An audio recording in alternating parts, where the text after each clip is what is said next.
Continuing with our series of ground and pound to the knee bars, now we're going to move to some bottom positions. And we're going to move to one of our favorite positions, which is Z-guard. And we're going to show you how to effectively use Z-guard for MMA offensively and defensively. I'm Katie, this is Bendy, we're King Kneebar, and we do Kneebar videos. If you like what we do, please go ahead and subscribe so you can see more. All right, in grappling, when you're looking at Z-guard, you've got a bunch of different options, and we actually have a video on Z-guard, which I will link below. But generally, you're nice and deep here with this, or you've got a hook happening here. But in MMA, and we can have a frame up here too, but in MMA, there's a couple of things that I need to be a lot more mindful of, because now I have punches, not just deflecting somebody trying to grab my head, but punches.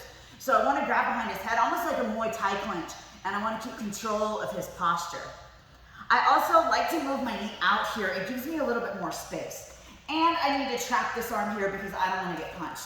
So this leaves me in a very defensive position right here. You can see how he really can't punch me, not with any velocity. He might be able to get his glove on my ribs over here, but he's not going to be able to get any velocity on me here. And I can start to scrunch my head. I can move around a little bit. And the more that he gets into pushing into me, that actually helps me quite a bit, because what I can start to do now is look for my sweeps, especially because I've got this butterfly hook.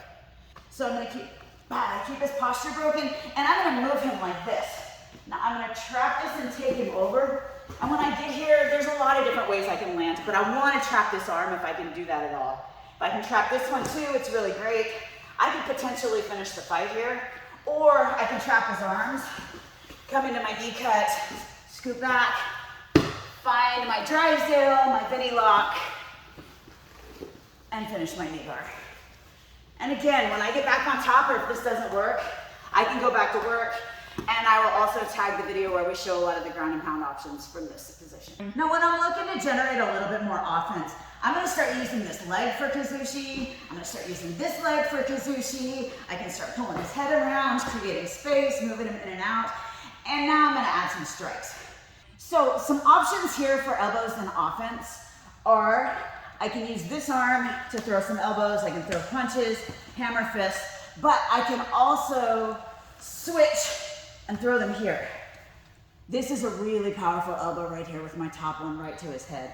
I don't want to stay here a long time because I feel like he's got a lot of ability to start doing stuff with this arm, but I can do it just long enough to get a couple of good strikes and then come back. So I can start landing shots here, short shots here, even some elbows. I can land hammer fists, which are all really good. And what this is going to do actually, and I'm looking for this, I'm waiting for this, is as I start to land these strikes, he's going to start to land his own. And when he does, now I'm going to look to let go of that and get underneath it. So I'm going to show you, it's a little hard to do slowly, but I'm going to show you what this looks like at speed here. All right? So now that I've got him covered here, a mistake that a lot of people make is not getting this control here. And I'm not saying it doesn't work. I've seen it work in Jiu-Jitsu, or in the UFC even. But what they do is they kind of bring their foot over here and they stomp through. But what this leaves an opening for is the guy to grab you like this. And now I'm not in a good spot anymore. But if I can create this right here, can you grab my head now? Can you sprawl? So what I've got this leg underhooked here. I'm pushing this one over. And what I'm doing is I'm sliding my foot now. So his weight is rested on my shin, and I'm sliding it through. I'm going to control both legs. I'm going to get this leg out of the way one way or another. Come up into my Drysdale position. I'm going to straighten this leg. Now let's just imagine for a second I'm right up against the cage here, and I've got to fall to this side instead. I want to make sure that he can't get back on top of me. I'm going to control his foot with my head, and I'm going to finish my knee bar. And again, if that doesn't work, now what I want to do is I kind of want to squeeze my knees together. I'm going to come back up, more in a side saddle position now. I can go back to work on my ground and pound and get back on top position. Z-guard is a very diverse position, and we've got a lot of moves out of there for grappling that also translate well into MMA. So I'm going to link that video for you right here.